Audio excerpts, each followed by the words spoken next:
Hey, welcome back to Gold Derby. I'm Christopher Rosen. I'm joined by Joyce Ng. Joyce, I'm in a closed bunker here because we're ready to talk about the I know. Are Oscars. you like being held hostage to make a final Yes, Best Actress prediction? yes. The all five best actors got together and put me in this room to Yeah, make sure I make a pick. But yeah, we are days away from the Oscars. I can't believe you're here. They're finally here. The longest award season in the history of life. It's been 14 months since a lot of these movies even debuted. A lot of them premiered at Sundance 2020. So really great. Finally going to be able to stop talking about them. But for another few days, we get to talk all about them and make our Oscar picks. And Joyce, I have so many wild picks that are totally going to be wrong, I know. and we'll get to them. That's just a teaser for everyone watching or listening. Yes, please keep watching. You can see how wrong I am as we get to the end. But we're going to start. I think we're going to go through all the categories pretty quickly because you know we want to get to the really the major categories. No None offense. of There's you want no to listen to us for 2 hours talk about right, this. and no offense. Obviously, anytime you're an Oscar winner, great moment for you. So even if we're going to run through some of these early categories, it's still a great honor. But we'll go through all the categories, and I can't wait to get to the end because it's just going to be hilarious. But for now, let's start with uh, the shorts. So we have best live action short. We'll just go through these quick. I'm picking Two Distant Strangers. I think you are as well. Is that right? Yes. Yeah. Yeah, I picked this like the day of nominations, and I'm just like I'm probably not going to change it, and it's incredibly timely right now too. Mhm.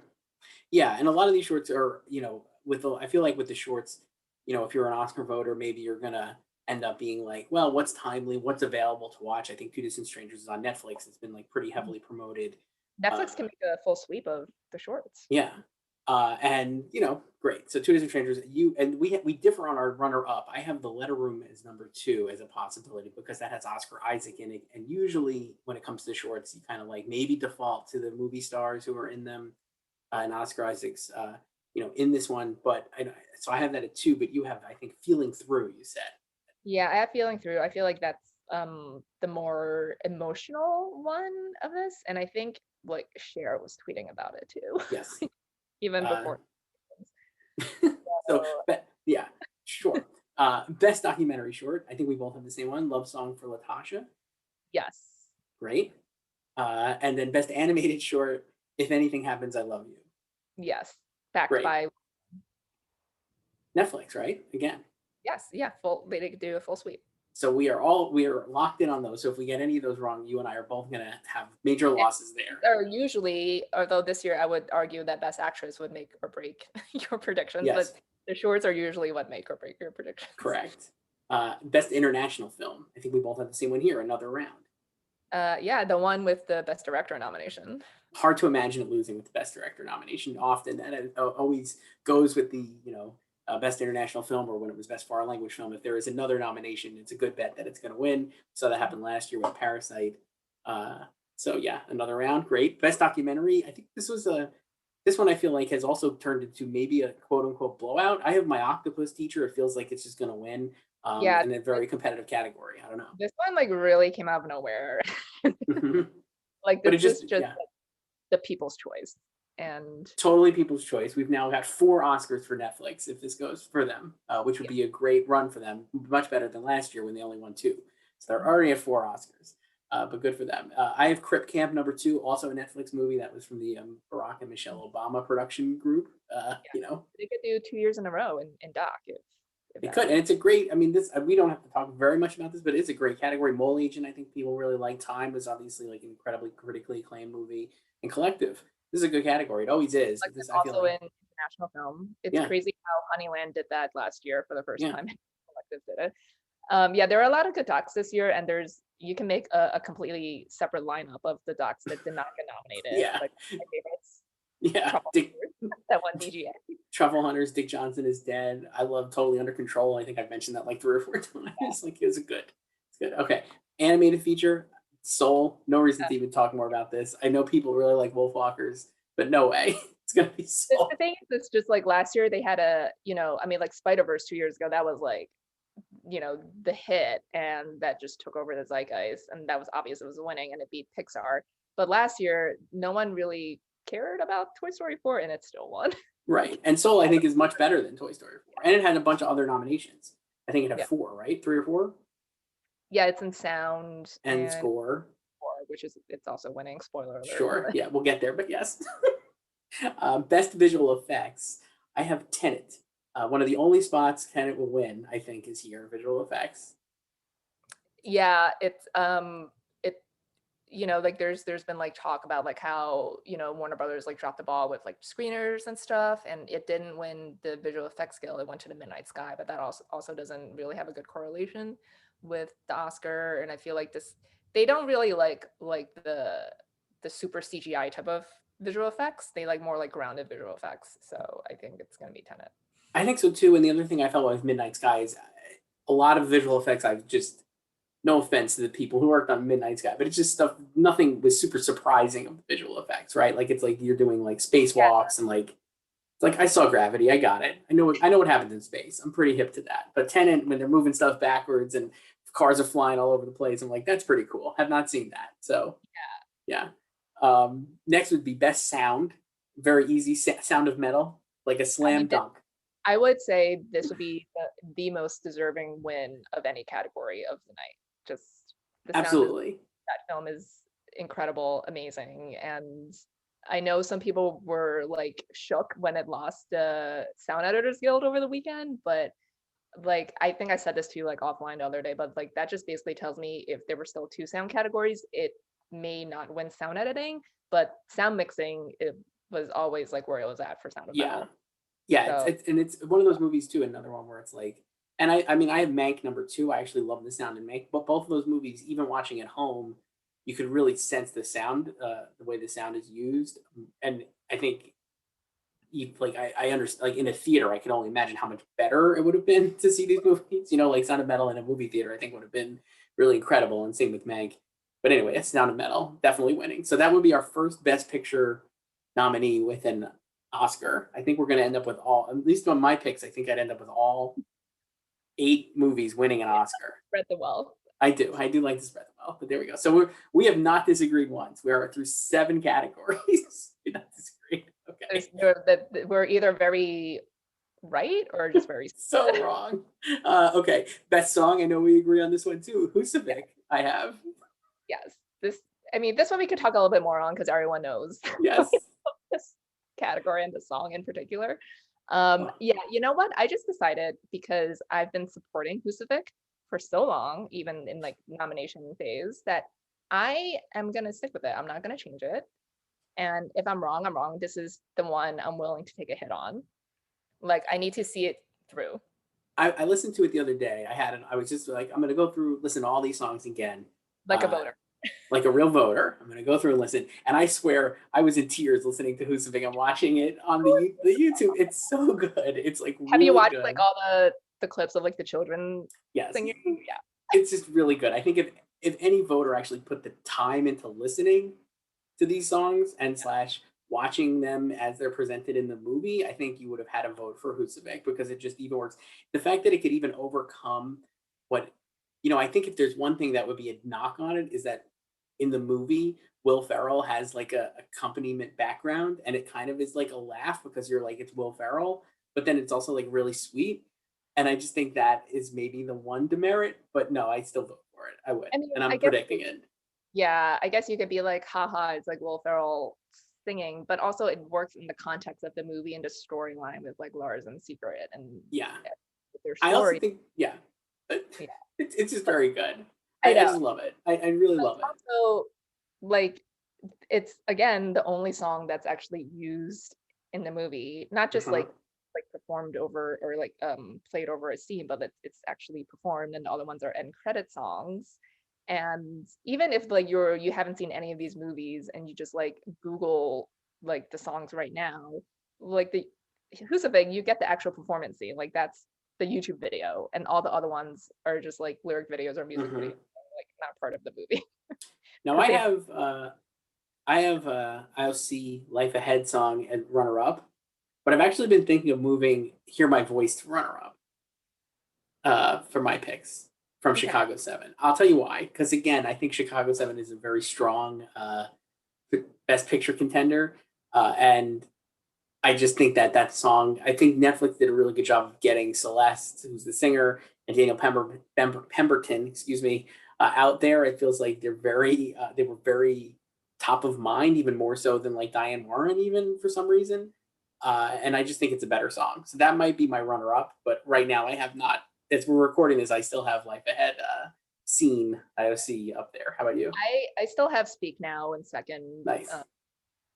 just because that's been the front runner, and I could definitely see some people knowing that that is by Leslie Odom Jr. and just picking it because of that. Like they could Hmm. be really lazy in this category, and yeah. So and that's always, I think, has it even like dropped from first place? No, I think it's been our odds. It's been our front runner in the odds Yeah. for months. So I could see just like inertia, like people would just be like, "Oh yeah, I've heard of that. I've been hearing that for months. Like I don't remember the song at all. No offense to him and Sam Ashworth, but just like, oh, like I'm not gonna vote for him in supporting actor. So maybe Right. here I'll do it." But again, Husavik, if you really care about like this category and what music means in filmmaking, Husavik is the clear choice here. Absolutely. If Hoonsvik doesn't win, it means a majority of the voters didn't take this category seriously. I'm just willing to say that. Like they did not like, and also the other thing is like we've been hearing how like voters this year are kind of like, obviously, with like quarantine and being isolated, like they're not really feeling like a lot of the movies because they're kind of sad and kind of bittersweet, and they want some escapism. Eurovision is perfect escapism. Like if you haven't seen that movie and you come up on your ballot in the last 5 days and like, oh, maybe I'll pop it in, or not pop it in, but like click play on Right. Netflix and watch it, like it's perfect escapism. That would be a fifth Oscar now for Netflix if we're keeping track. They're just gonna sweep this, but This maybe is not that picture. no, that's the funny part. Best score, I don't think we need to spend a lot of time on, but I have Soul, and I think you do as well, like we I said. do, but I want Minari to win. So But I yeah, want Mank to win, and I guess Minari could actually win because I guess you could envision a world where Soul and Mank split the vote because it's both Resner and Ross. yeah, but But I I don't don't think think that's going to happen. no. So yeah, So another one. moving to production design, I have Mank here. How about you? Same. This is gonna be the one that's gonna prevent Mank from being shut out I completely. think so. Yeah. So I have Mank as well. Ma Rainey running out close behind in second. But Interesting. another Netflix win. Yeah. My personal pick would be The Father because it's so deceptively creative.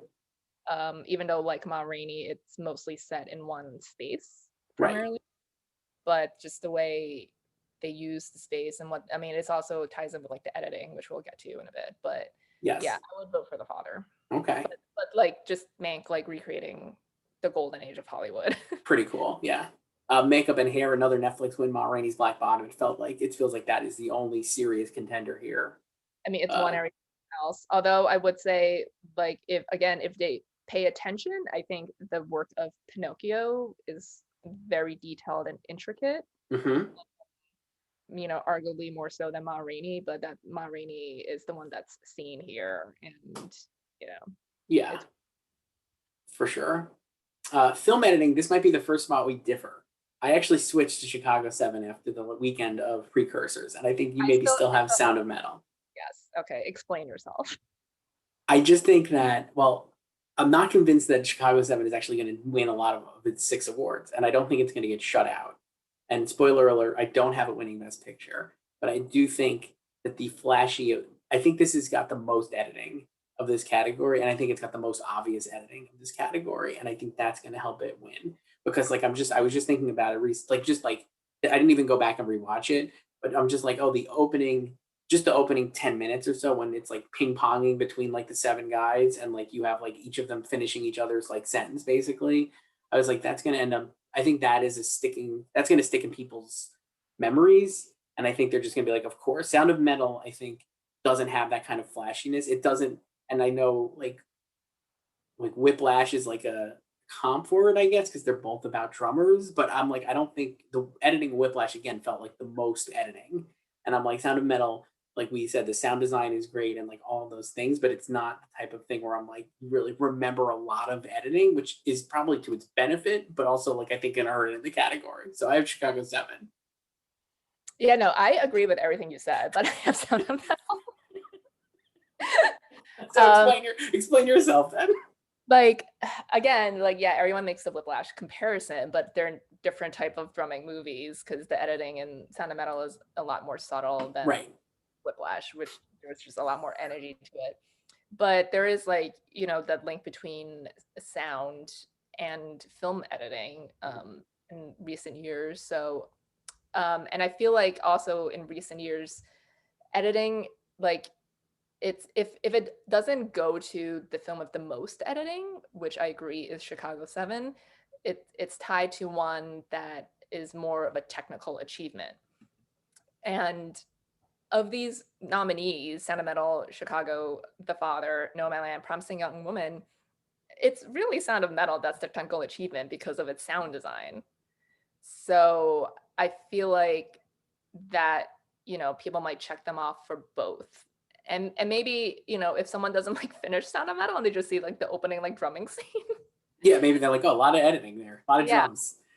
And the thing with like Chicago, like I totally agree that most editing and it's a lot more kinetic than Sound of That's a good Metal. word, kinetic. Yeah. And but I feel like compared to again like some recent winners, it doesn't have like a really thrilling, intense moment. Like, you know, yeah, like all the trial dialogue, intercutting scenes, and maybe some of the protest scenes, but I don't think when you think of that movie, like you don't automatically like go to that, like either of those things, you know. I just think it's like it's just a very well-rounded, very well edited movie that works like in concert with like everything else. So Right. yeah, and like the Ace win is great for it. So, and it also has SAG, so it has like two guilds, but it could also be like another American Hustle, which won those same awards, albeit Hustle's Ace Award was in comedy and it didn't win a single thing at the Right. Oscars. So that's the rub for Chicago 7. But this is the one spot I have it winning. So this is the first time we differ. So that's great. Way to go. Uh, Next one, costume design. I don't think we differ at all. Ma Rainey again, seemingly. Yeah, again, like once Ma Rainey won the BAFTA for this and makeup, which I was Mhm.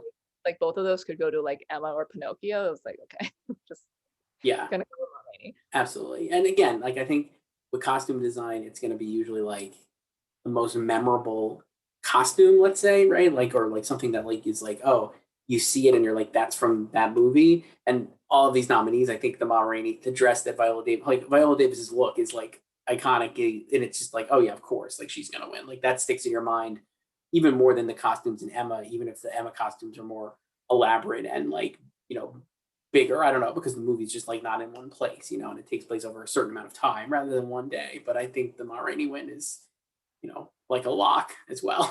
So there Yeah, we and go. like even though like for most of the movie they're all in the same clothes, like the opening scene when in that performance in the tent, like the the dress on her and like the dancers, like it's very memorable. And it's also Anne Roth, Yes. a legend. So Yes. um Next category, best cinematography. Now, this was in doubt, I think, for some people after last weekend, but I'm sticking with Nomadland. I did not switch to Mank, even though same, Mank won from the Cinematographer Guild. yes. Yeah, again, that guild doesn't have the best correlation with the Oscars, so I'm not really worried about Nomadland I here. also think the other thing is just talking to regular people, not even voters, or just like friends or family who have watched these movies. The one thing people say about Nomadland, who are just like the normies are saying, is like, well, it's good cinematography. You know, I mean, like even if you don't like it, you're like, looked But pretty, you yeah, know? no, it's the cinematography, the Yeah. main. So I feel like it just as a when you're taking into account the 10,000 broad member academy, most people are going to watch Nomadland and be like, cinematography is dope. Like it looks beautiful. It's like a painting, you know, or like a postcard. Mank, black and white, that's probably a benefit for it, but I don't think people are going to care as much. So I have Nomadland, yeah, as well. Yeah. So to that point, my friend over the weekend was watching the honest trailers for these because he's one of these nominees. And but before that, he was like asking me what's gonna win Best Picture, and I said probably Nomadland. He asked like what else is gonna win. So I said like, you know, director, you know, probably cinematography. And then when in the honest trailers, when the Nomadland section popped up, he's like, "Oh, the cinematography is really good." Yes, there you go. I mean, it's Yeah, just a beautiful film. It looks gorgeous. yeah, Like it's hard to imagine. I think it wouldn't be a travesty if it lost because like I do think Mank is awesome too. But I think like Nomad like the degree of difficulty on Nomadland and like going into like the real locations. I don't know. It's just great. That's a it should be a nice win. mhm. Next would be original screenplay. I think we have the same one here. Promising Young Woman. But yes. So, do you have Chicago in second? I do have Chicago in second, and I think there's been a like there was seemingly like a late push for Chicago from like pundits and stuff in here, and I think there's still some concept that this could be close, but I just feel like it's not. I think that like Emerald Fennell has won almost every single one of these awards uh, outside of the Golden Globes, and like even Sorkin in that speech, I think we've talked about it. It seemed like he knew that was like his one chance to say anything this whole It award was season. the director's speech. So he did his best director speech and like did the one speech.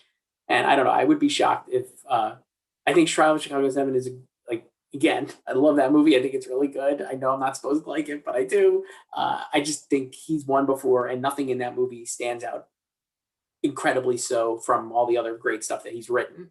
So I think if you're an Oscar voter, you'd be like, I could just give Aaron Sorkin an Oscar for doing Aaron Sorkin, or I could give Emerald Fennell, who's like a new voice on the film scene, to an Oscar for this movie that, even if you don't like it, I think way it's just exploding ideas out there, and the script is the way the script kind of twists and turns is like very memorable and notable. So that's why I have it winning. That would be my case for it winning, at least this category.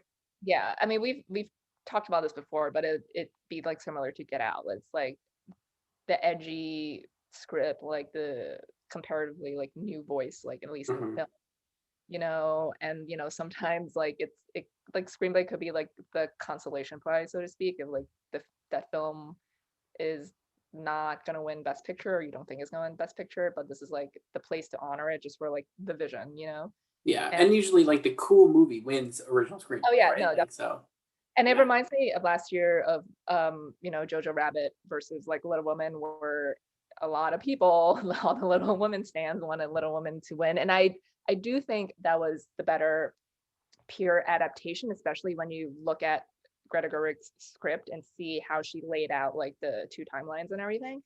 But they rewarded the film with the higher concept, the right, bolder concept.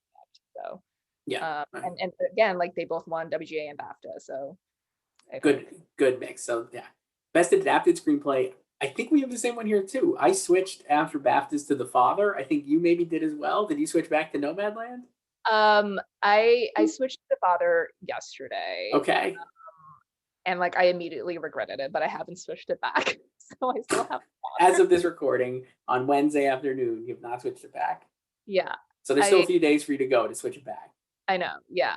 So like I held on to Nomadland for a week, I guess, because I felt like it could just be one of those sweepers where like even though like the script is not like the most notable part of the film, or not something you like everyone singles out, like people are just gonna vote for it anyway, because Right. maybe they're also like apathetic to these like other films they haven't seen because of the year we've had and stuff, Sure. and like pick up screenplay along the way. And I was always predicting The Father for BAFTA anyway, even before it won, like when nominations came out. Um, but like I do think that's the better script, and like a lot more clever with what it does. And again, also with like the production design and the editing. And it's more writerly too. So, and I feel like there is like surging support for the film that we've seen that manifested in two BAFTA wins. Hmm. Because we talked about this a couple weeks ago when the movie hit VOD and like the public was finally able to watch it. And but then you weren't sure if it was just like, the Twitter bubble, like film Twitter just like praising the film and stuff. But it does have really high ratings on like IMDb of all places, which is like super broy. And it's crazy for like a film about, Hmm. an old man with dementia.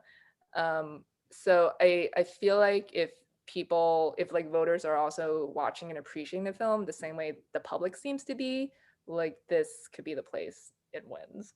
So I agree with everything you said. I think that like, and based anecdotally simply on just all the anonymous Oscar ballots we've been reading, and just like everything, it seems like people really do have an infatuation for the movie. And I think that it came out so late in the general consciousness, even though it premiered at Sundance 2020, helped it greatly because I think it's like more of a shiny new object, relatively speaking, to like Nomadland, which I think has been in there discussed for, good Lord, months, right? So even though the father's older than Nomadland, technically, it feels newer, which is weird.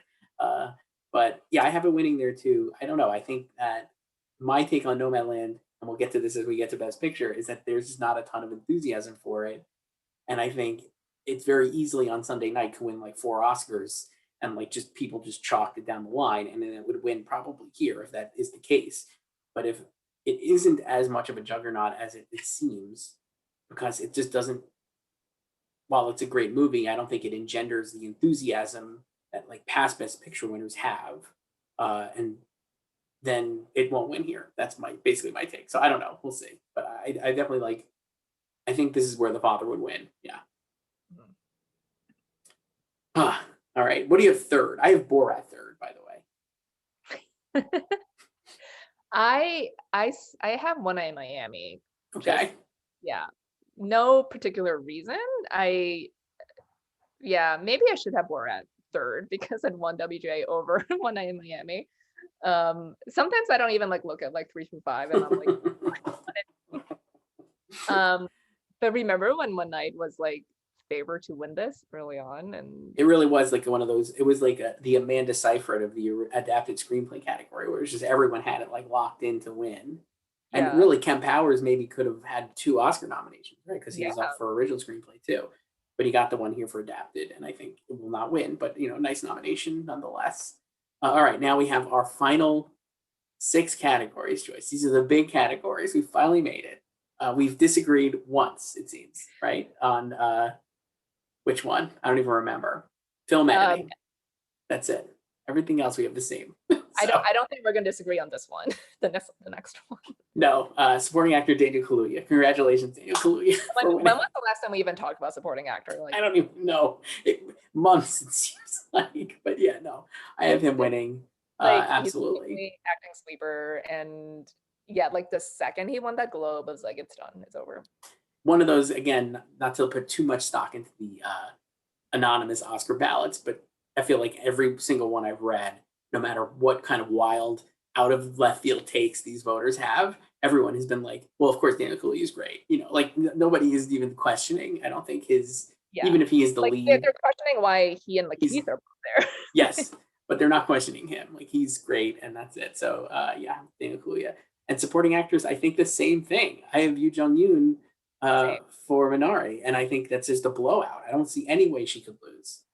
No, and the funny thing is, like, remember when this race was like super unsettled about Globes and stuff, and we're like, there's like 9 people jockeying for these 5 slots, and we don't really know who's gonna win, and then Jodie wasn't nominated. But even like after nominations, I picked Yoo Jung-yoon.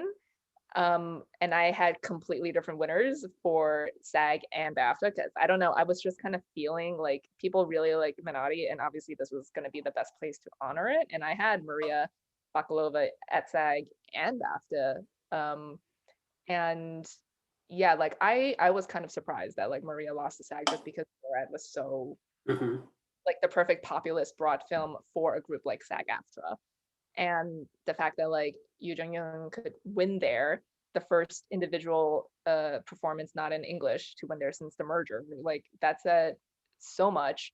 And then like Olivia Colman and Glenn Close being so happy for her on that Zoom call, like, and I felt like that kind of like encouraged people to be like, this will be a great moment, and like I should vote for her. Like I already liked her anyway, and again, like the ballots, like anecdotally, like people love her too, like they love her performance too.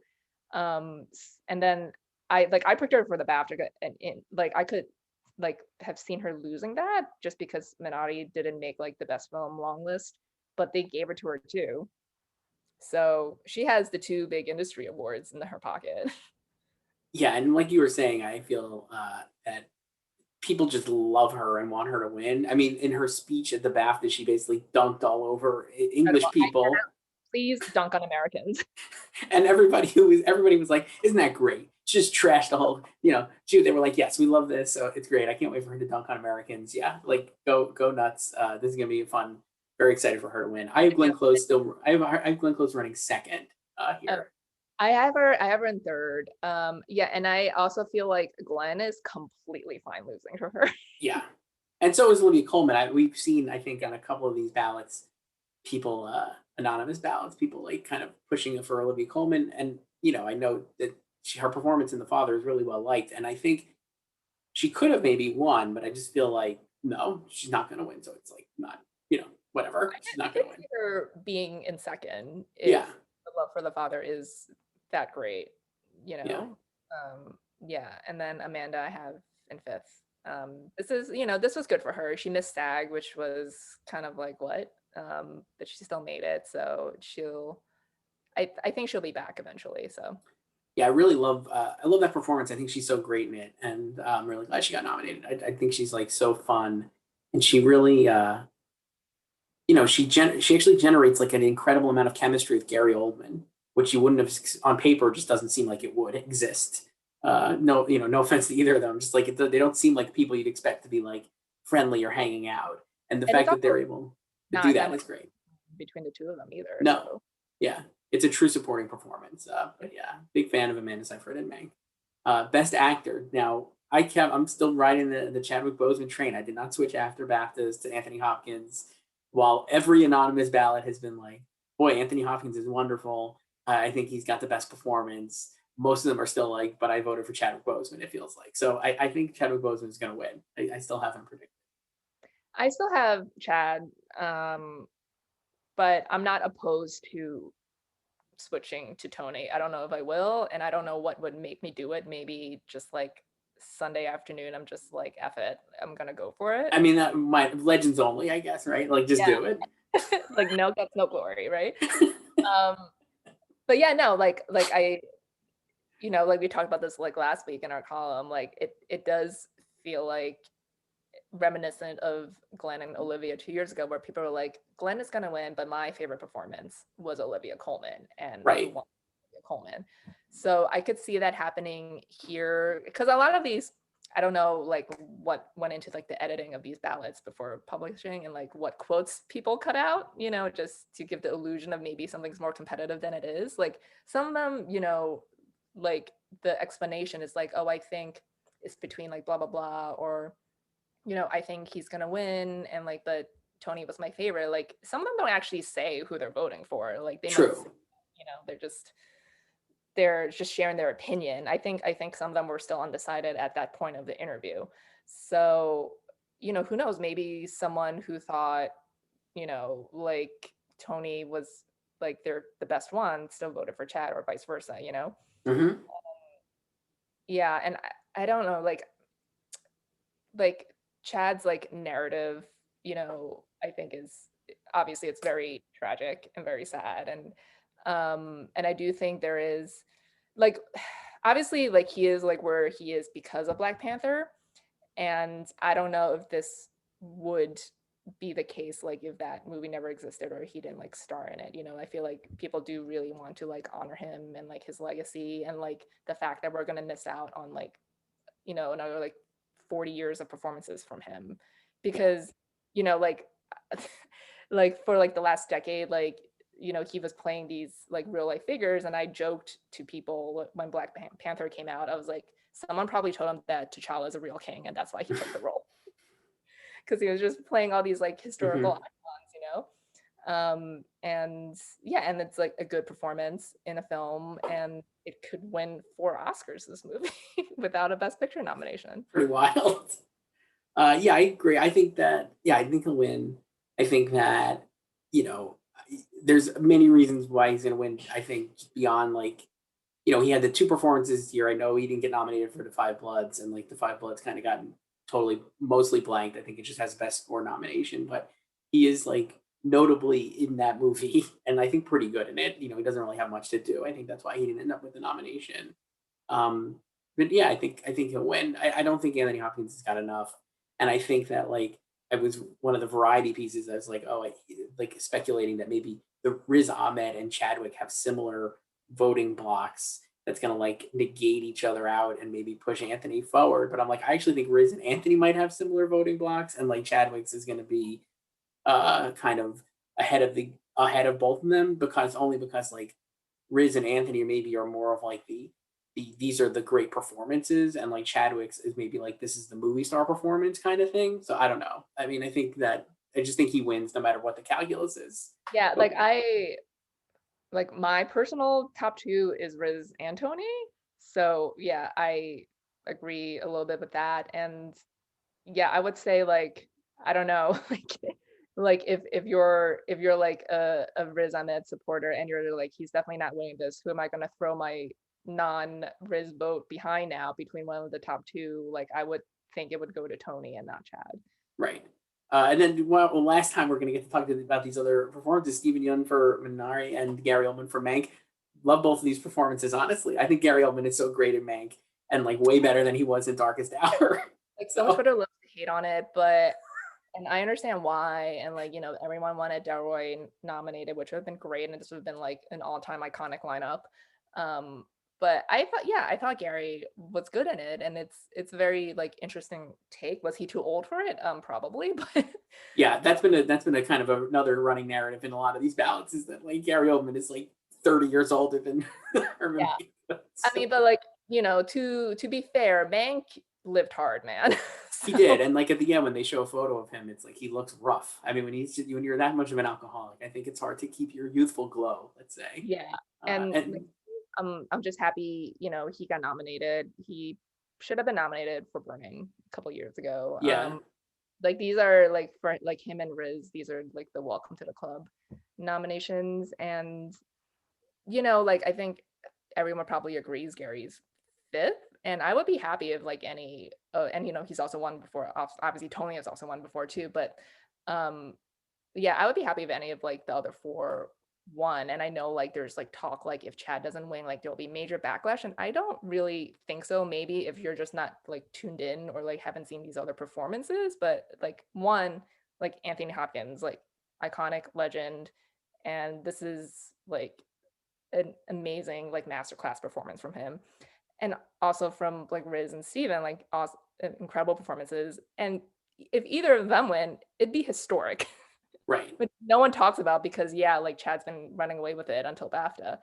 But like we have two Asian nominees and a Muslim lead actor nominee in here. So It's pretty incredible. I think people would be.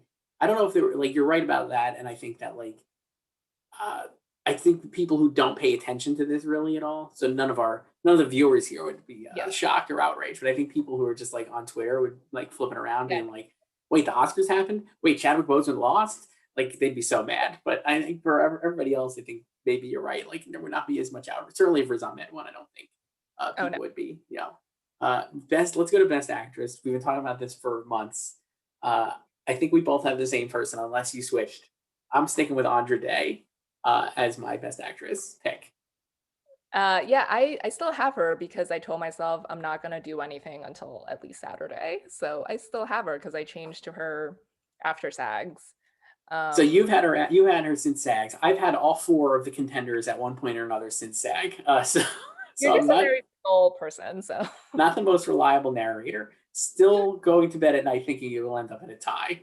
I know that might be statistically impossible, but I don't believe okay, so, but and I think who it would really could. would be the tie? Would be Carrie Mulligan and Andra Day. I think Okay. Carrie Mulligan is like really pushed into number two because I think that the fact that Viola and Frances McDormand both have Oscars is good in the end going to like kind of like maybe if you're sitting there trying to figure out who to pick in this category, if you were a voter before voting closed, maybe you're like, well, they already won Oscars. They're also always going to be here, right? Like it's easy to imagine Viola Davis just bringing up like another like three or four Best Actress nominations in the next decade. And same with Frances McDormand, potentially even this year with like the Macbeth movie that she did with Denzel Washington and her husband Joel Cohen. I think it's just Joel Cohen for that one. I think Andra Day and is fully backed by the power of her performance, which I think time and again has like shown up on these ballots as something people really love. And while the movie I don't think is very good, I think she's really good in it, and it's just a total typical Oscar performance, which is kind of what you've been saying for a while. And I finally agree with you that you're right. It is so much like the quintessential Best Actress performance. And I think Carey Mulligan is very close and could easily win. And even though I've been knocking, I've definitely denigrated the Carey Mulligan performance or the candidacy, not the performance. I think that looking at it now, I'm like, yes, she could probably win, even though she hasn't won anything. But the reason I have One Critics' Choice. just the Critics' Choice, sure. The reason I have Andra Day ahead of her is because that's why. Because Andra Day has the Golden Globe, and I feel like the Critics' Choice Award doesn't mean as much in the grand scheme of things. And I know that Carey Mulligan could have won at BAFTA if she was nominated, but she wasn't. And like, it's like a lot of ifs, ands, or buts. Anyway, I have Andra Day, and I know you do too, and you probably would say the same things about this. Yeah, no, I switched to her after SAG because I was just defaulting to the Beatty's performance, which is hers. And there are so many question marks about her. Like, we don't know how many people are watching that movie, and they don't really have any other incentive to watch the movie except for her because it's not nominated anywhere else. Like, she's the lone nominee.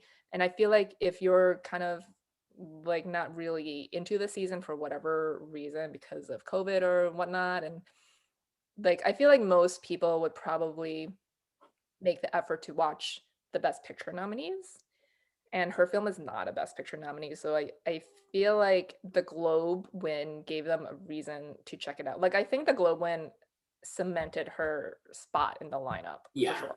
yeah. So now it's just a question of, was that enough? Is there enough people watching it to get her the win? And like the field is so divided. Like, I can picture a scenario where, God bless her, Vanessa Kirby has like 5% of the vote, or I'll be nice, 10% of the vote. And then the other 90 is split between those four, Yes. like pretty much evenly. So it'll take a little over 20% for one of them to win. So I can see any of those four winning. And Again, I I don't could, think yeah. there's no wrong argument here for any of No, absolutely. I could see all of them winning, and except for Vanessa Kirby, God bless. And I really think that no matter who wins, it would be like, of course they won, but also like it was very close.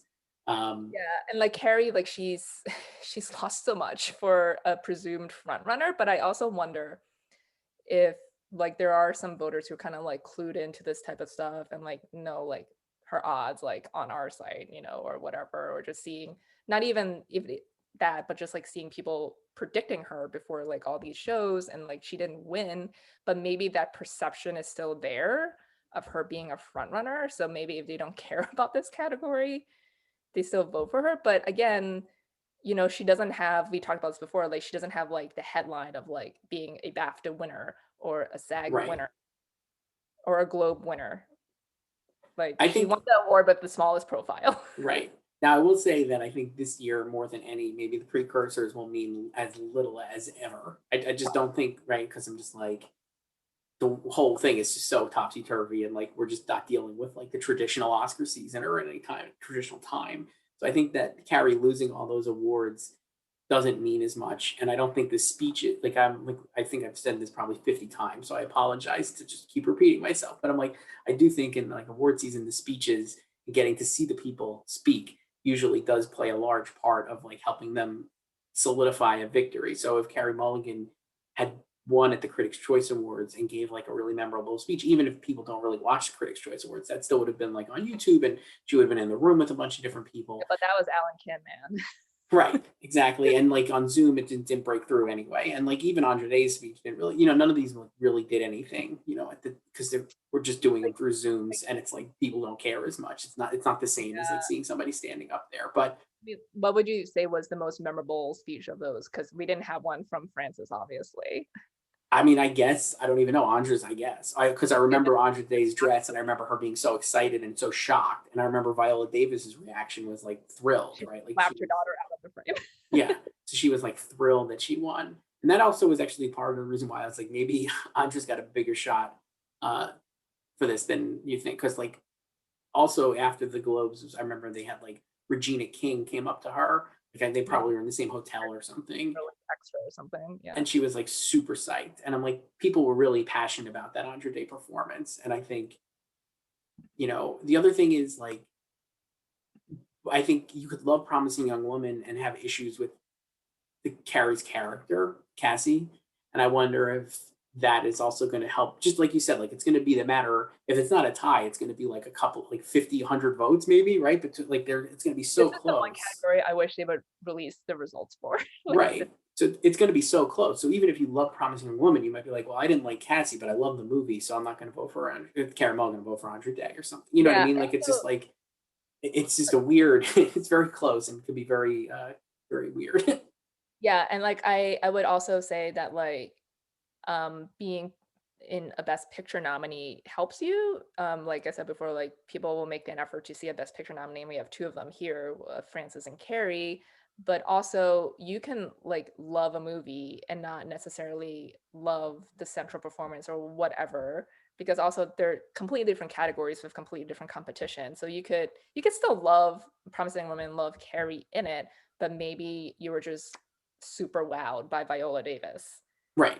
Yeah. and Ma Rainey is not a Best Picture nominee. Maybe you don't even like Ma Rainey, but you just love, which I think is the case. Like you just more people love the performances in Ma Rainey than the actual movie itself. So Yes. I could see that happening. Like I'll vote for Promising. I'll rank it first in picture, but I'm actually gonna vote for Viola Davis in Best Actress because I preferred her to Carrie. And again, Carrie, I would love for that performance to win because it's so atypical of what the normal, but the usual Best Actress winner is, and not even just actress, just like acting in general, just kind of super baity like biopics and Hmm.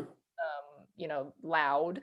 Not that like they're bad or anything, but that's just what like voters have gravitated towards. And like Cassie is such an anti-heroine, and the choices that Carrie made, like in a like with the different actors, it might have been like dialed up to an 11, completely different performance, but I love what she did with it, and it'll be cool to see someone like not someone like her, but like a character like that win. For sure. And I think that like the movie, I think Emerald Fennel asks so much of the character because there's so many different tones in the movie, and kind of like it's really like on like a razor's edge between like I think honestly like working and not so much. Like I think that her performance actually even underrated a little because Mhm. like you don't like realize how much she's actually doing to keep it on, like to keep the movie like floating up. You know what I mean? Like even so, yeah. I think I could honestly see it being a tie. I just think maybe Andre Day and Carey Mulligan tie. Like I could just see it happening. Oh my God, that'd be insane. Well, also like the other thing is like, speaking of subtle, like that's Frances. Like people say like Carrie is subtle, but like she's even more subtle. And I think in one of the ballots, like one of those voters said like, oh, like I don't even remember like how many times she's won before. Like, so like, we've been saying that like that maybe that's like a negative for her that she's already won twice and won really recently. But if like some of these people don't know that or don't even care about that, um, like they'll just vote for her anyway, or maybe they're just like huge Nomadland fans Right. and Right. she carries this film. I will say if I was voting, I would have voted Frances McDormand. I think her performance is absolutely the best in this group. I love her in the movie so much, and I think the whole movie is just her, and that's why the movie is actually good. Is because she's incredible, and the fact that she's thrown into scenes with non actors, I don't think people realize how incredibly challenging that probably was, and that she just nails it. Like I was thinking of the scene. I love the scene where she meets that boy who's like asked for a cigarette when she's like doing some random job, and then she runs into him later and he's just like sitting under a tree and she gives him a sandwich, and I'm like, man, that guy is awesome. Like, what kind of actor is he? And I looked him up, and of course he's like a non-actor. And then I watched the scene again, and I'm like, oh, it's awesome because she's like amazing in it, and she's like kind of like really like carrying him through the scenes. I just it was like she's just Yeah, awesome in it. So it's like she's definitely my favorite one of the performances, but it's yeah, such I don't think she's effortless performance that so I good. people being like, she's not even acting, which is like what a lot of people are saying about the movie in general. It's just like it's like a documentary, and so Yeah, but yeah, it's very moving. So I don't know. Any four of them could win. I would honestly be happy with any of these people winning. I would think would be really cool because I think like Andrew Day and Carey Mulligan, like we said, would be really cool. Viola Davis winning Best Actress, I think would be awesome, and like she definitely deserves a Best Actress. Fences, she was a lead. It would be funny if she won for this is a lead and Like Fences the are reverse. supporting when they're reversed, really, but sure. So it evens. Yeah. And Francis, like, yeah. So this is a great cat. I'll be so curious to see. I'll be curious to see when they put this in the ceremony. They should actually put it right at the end It before, should be after Best Picture, honestly. or at least before after Best Director.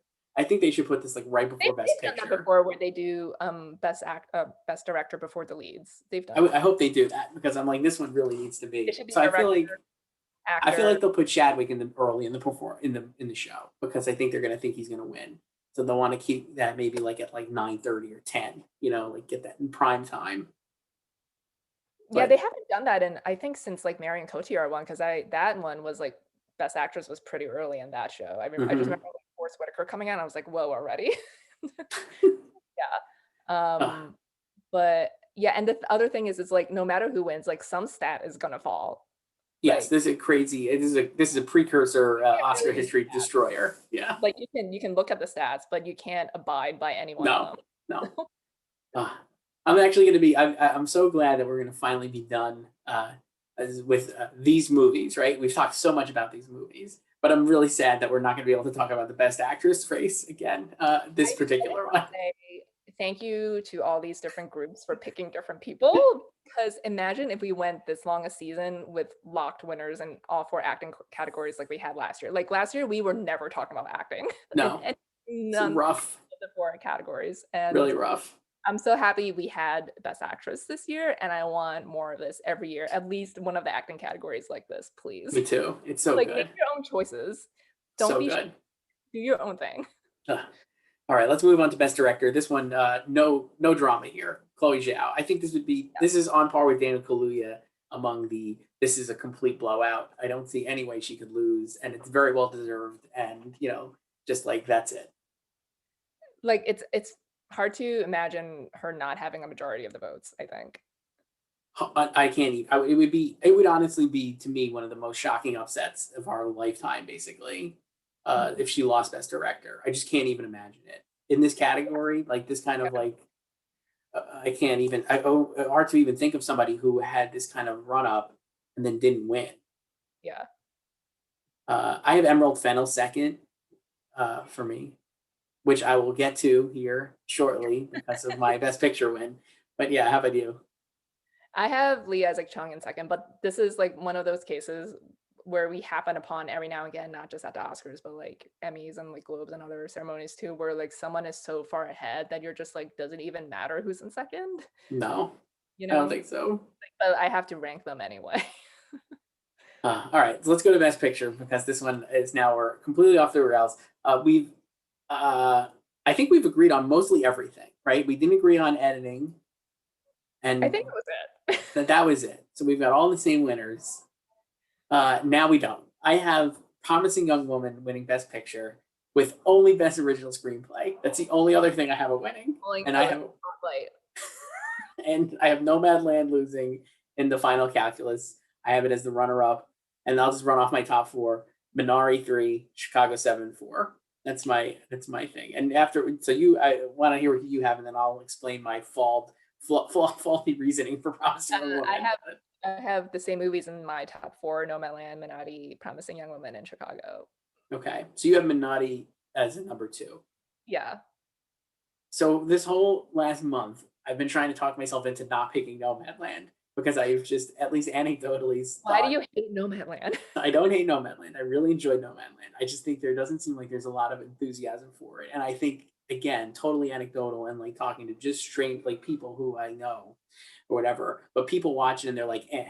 You know what I mean? Like it's been so hyped. If you're going to flip it on Hulu, sitting in your home, and you had been waiting to watch it, you might not be as wowed as other people who were. But I think these other movies, there's more of an oomph.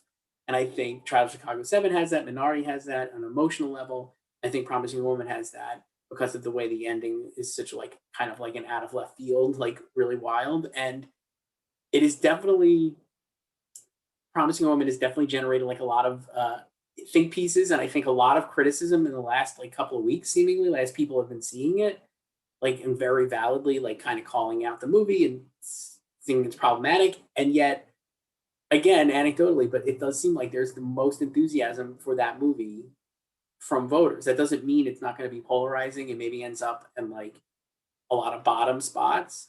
But I think the way this best picture lineup is, it wouldn't. And I think that this is a wild year where I don't think you can kind of count on the precursors and the history. So I'm like, I understand it should probably win an acting award or, win more than just two Oscars.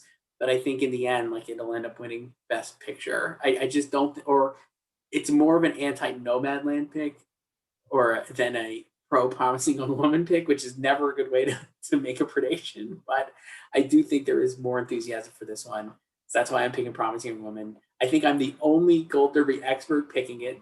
So great job out of me. Totally wrong. All right. Just right out of the box. Are you gonna stick with it on Sunday though? You still have time to change. I am going to stick with it because we're recording this. And even if I think I could go back to Nomadland, and I mean, like, the reason Nomadland would win is pretty obvious. It just won everything. And also, like, if Chloe, like we just said, Chloe Zhao, I think, is a runaway for Best Director. And if you're talking about your top three on the ballot, if you're picking Chloe Zhao as Best Director, like, how far down are you going to have Nomadland, right? Like, it seems logical that it would be like top three, even if it's not your favorite. If you think she's the best director, and we assume Yeah. like a majority of people are going to think she is, then shouldn't this be like in the top three? And won't that help it win? And I would say yes, that's the logical. All of that is very logical, but I just think like in this crazy year, uh, there's just something weird is going to happen. I think that's what we're going to see. I don't know. I would love it just because, like, as much as I love Nomadland, like I find sweeps boring, and we haven't really or had like a best picture sweep since Argo. Like, yeah, Birdman won like all the industry stuff mostly, like the guilds, but it still lost BAFTA. And Boyhood was like the front runner then for the beginning. So yeah, like I guess like I don't know if because so last year I predicted Parasite, and until like Bong Joon-ho won director, I thought maybe it would win on like later rounds, like round 2 or round 3 or something. But after he won director, I was like, it totally won on like first round. Like they just love this movie, and I don't think Nomadland would win on the first round. So it would need to count on number twos, and I think it could get number twos and threes on other movies' ballots. So I can see it losing. I don't think you're insane. But I just keep going back to like what would the alternative be? Because That's there been has the problem. really been one like other contender, and I guess like the closest comparison we have in recent memory is the Spotlight year, because it's felt like it was like a three-way race because Spotlight won SAG, and then The Big Short won PGA, and what was the other one? Revenant won DGA. So that was the closest like three-way race basically that we've had, but like no one else really has emerged, and I feel like it's been like since when nominations came out, it was like Promising Woman was like the paper number 2 because it was the only other movie that got directing, acting, writing, and editing. Mm-hmm. And but then it hasn't even been able to like not just for Carrie, but like these like easy guilds. Like it lost like ADG to The Five Bloods, and Yeah, then it lost Ace comedy editing to Palm Springs, which was a very deserving win, by the way. But it just felt like that, like they usually like default to like the Oscar contender there, and they didn't. exactly. So that's why I understand like this is not a very, there's a lot of shaky ground. And I think we could easily have a very, Chicago 7 has a very strong claim, Yeah, I and then think, like as a you just number when you two. felt like Chicago was like deflating, it wins SAG And ensemble. having SAG and that ACE award, even though, like you said, like it could be an American Hustle, but no drama editor, no drama winner in the ACE at the ACE Awards and SAG ensemble winner has ever lost Best Picture, basically, right? And Parasite did that I would also say last like year. those other movies won another guild, like They Parasite won, did. They you know, did. and They did. yeah. It's a little bit of a disingenuous stat, but it is a stat nonetheless. And I think, like, like Chicago 7 certainly, I think, is. I made the case for winning Best Picture. I went back and read that the other day. I'm like, this is pretty spot on. Way to go, past self. Good job. But no, I don't think it's gonna win. I could see Minari winning too for the same reason that like I think Promising Young Woman I just think that it ends up being like there's an enthusiasm for it, but I don't know. I think that Promising Young Woman could have enough. I really do. I think it's not as polarizing as people expected. I It's think not. it's Yeah. not. And I think Kyle Buchanan tweeted that it was like a lot of men are not like the presumption would have been like men are gonna not like it because they're sexist and like they're old and like it's about like revenge on men or just like calling out men for being complicit in rape culture. And you know, people are gonna get defensive about it, but no, they actually really like it.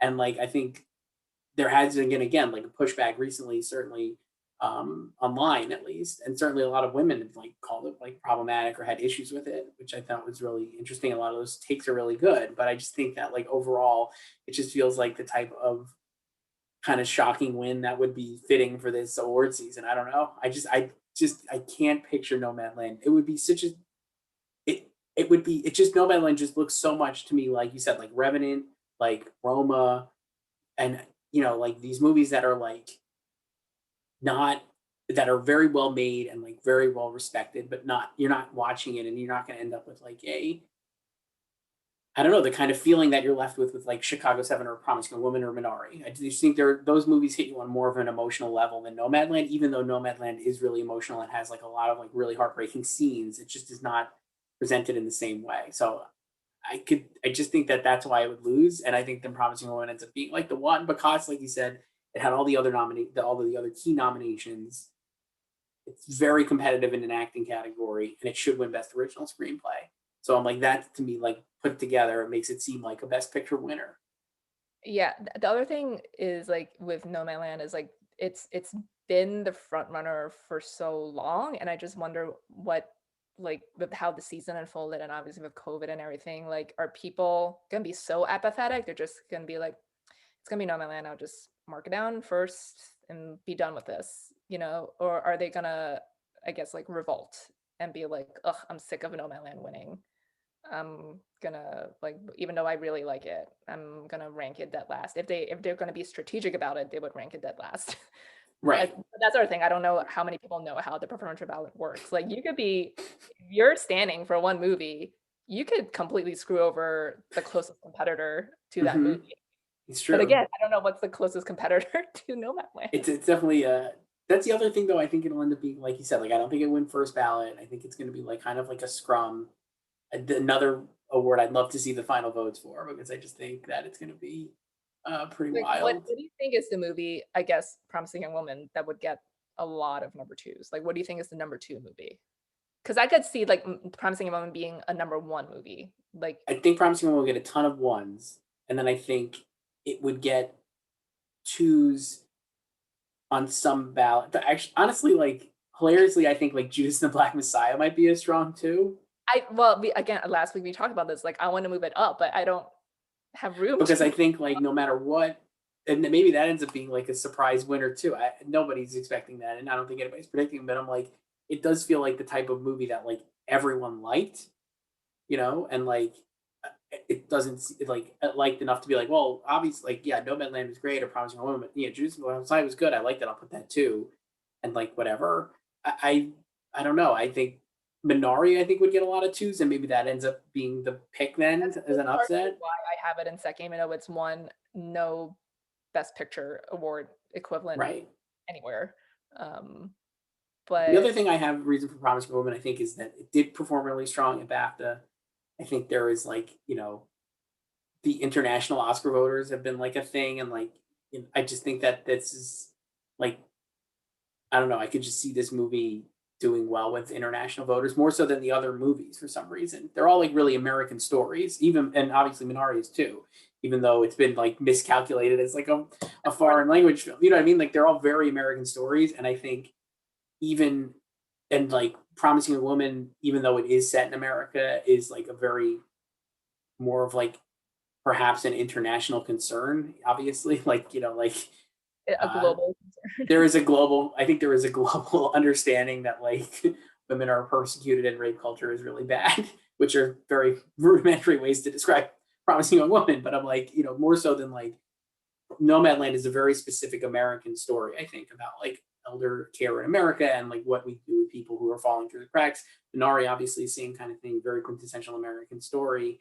and Trial of Chicago 7 is like American history. So I feel like those movies are more focused here. And like if you're an international voter, maybe Promising Woman does speak to you in a different way.